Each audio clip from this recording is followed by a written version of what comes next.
Alright, welcome back everybody. I know I haven't posted anything recently in the past few months. I've been really busy again, I told you in that little update, and I was planning on getting a video out, but things also got delayed, but I'm able to shell out this video for you guys, and granted, it's not really what I wanted to do. I felt like this was a video that I felt like doing anyways because I really like the show that I'm about to review, and granted, anime reviews aren't really something I'm keen on doing because I've never really done it before, so take this as the first time I've ever done something like this. Let alone criticize a show for what it is. I've never really done anything like that, so... tell me if this idea is any good, if this is good. And if you guys like the idea of me reviewing things that I watched, then yeah, give me a... tell me in the comments or something, or shoot me a DM somewhere, I don't know.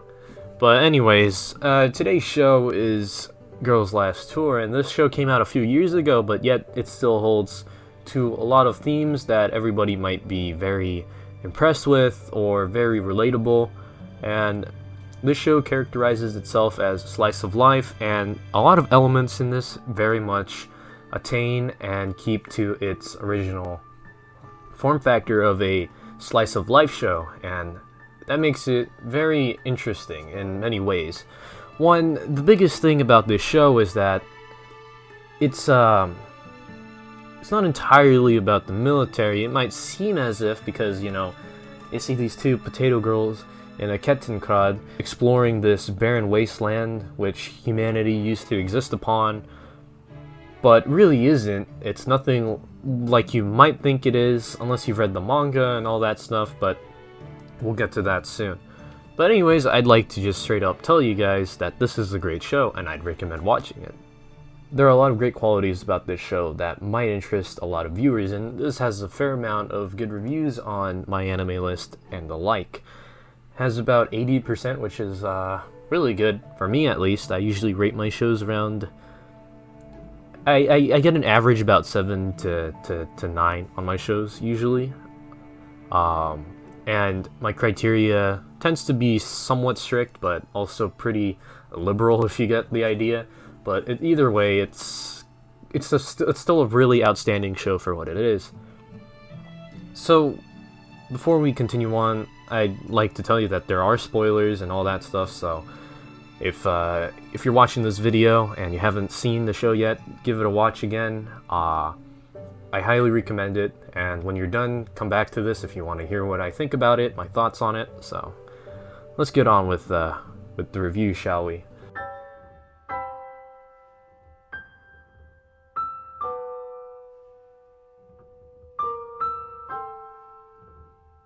So, again, the basic gist of the show is that there are two potato girls.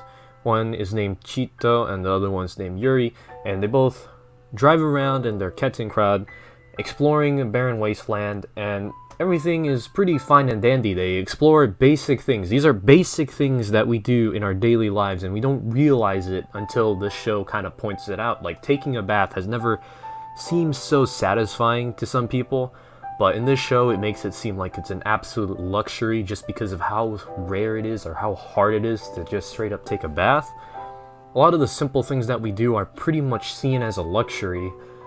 Getting food, they have to eat rations, so getting food is also a luxury for them. They have to eat rations, which, you know, are pretty much not really dumbed down, but more condensed versions of actual meals and stuff like that. They explore around and they do things, and, you know, feels really bliss to them because they always find the positive side to everything in this show.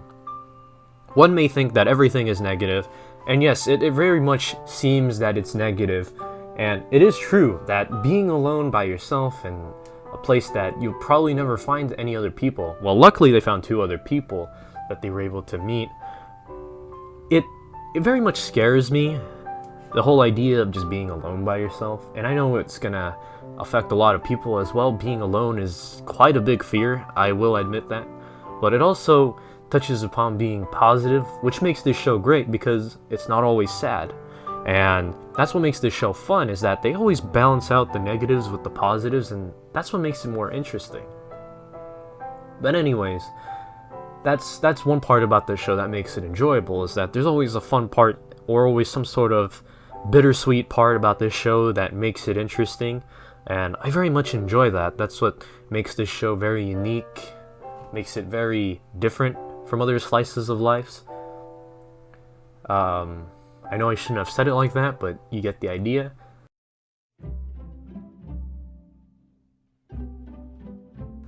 But anyways, continuing on, this show gets very philosophical, let's just say that. Again, with the whole idea of seeing these normal daily things, like, again, taking a bath and meeting new friends, it's become so philosophical in this show.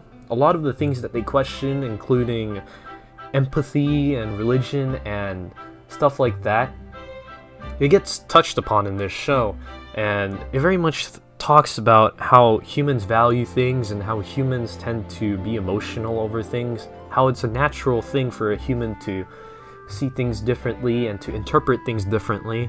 Like, for example, when they have the books and stuff like that, all of these things are very much reminiscent of the ideas that we face today, and it's a scary thought, but yet it's also very relatable. It makes the show very philosophical to a certain extent, and that's what I like. Now that we got most of the important themes out, I'd like to talk more about the technical aspect of the show. The animation is great. It's nothing too spectacular, but it's not the worst. It's very well animated, I'd say that again. The CGI isn't terrible, a lot of the show's elements are portrayed very well. The art style is very, very unique. Again, everybody that's watched this show refers to the two girls as potato girls, because they literally do look like potatoes at some point. But anyways, you get the idea. It's great. I'd give the animation a very great score, if I had to. The soundtrack is also another strong point of this show. A lot of the soundtrack is very unique. A lot of it is very bittersweet, I'd say. And most of them just seems to captivate the feeling of loneliness or isolation, but also sort of optimism in a way. It seems to be very charismatic. And then the voice acting is also very great. No problems on that. And there's really nothing else I can talk about with the voice acting. It's a very simple show. There's nothing too crazy with the voice acting. So my extra thoughts on the show, and I have quite a lot of extremely big thoughts on this show, especially after seeing that last episode. The last episode was probably one of the best endings to an anime. It didn't fall flat, but it wasn't too overachieving. It was just perfect. It was nice and calming and bittersweet, and it was also terrifying in a way. Because it was the part where they found the camera, or it was the part where they connected the camera to the computers on board that submarine, and they were able to see all of the things that happened before humankind kind of disappeared and was wiped off the face of the planet. And it's crazy because cameras and photography today are used to interpret all the things that happened in the past, and it's a crazy thought to think about, but a lot of this is relatable. Historians use cameras to figure out what happened in the past. All of these photos and videos that are taken now, they're gonna be seen by people in the future, and they're gonna be like, this is how people used to live. And it's crazy how a thought like that can be so relatable. I feel like that scene was so well done, playing Nocturne by Chopin, and it's just an absolute beautiful scene altogether. I have no other comments for that scene. It's just an absolutely beautiful scene. And the ending to the show, again, is bittersweet, and if you can read the manga, go ahead, because it continues off from where the show ends, and it's a very sad ending, but it's bound to happen. What happens in the manga is bound to happen. I won't spoil it if you haven't read it yet. Again, read the manga if you haven't. That's also another part of this whole show that is very great. So give it a try, because you'll probably be you'll feel very melancholic by the end of the manga. So that's my hot take on it.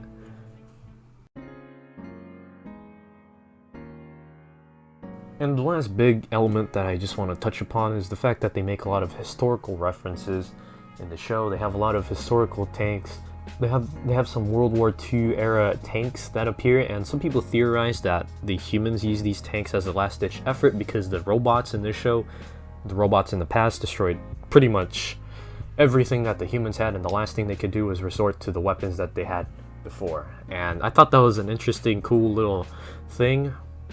Overall, I gave this show an 8 out of 10, yet this hit my favorites list because it's just absolutely great. This show is absolutely great. I recommend it for people that like philosophical thinking, like slice of life. This is definitely one to watch. There's a lot of themes in this that a lot of people may relate to, and I think the whole aesthetic of the show, the animation, the characters, the way they're designed, definitely makes it very enjoyable. The soundtrack as well and everything. Just piece it together, and this show is very hard to complain about. I have almost nothing to complain about this show, to be honest with you. Not that there are complaints that people have, but to me, I feel like it's hard to complain about this show personally. But yeah, that's it for my review for Girls Last Tour. If you guys enjoyed the video, give it a like and maybe subscribe. I might do these things in the future. But anyways, hope you guys have a good one. See ya. Peace.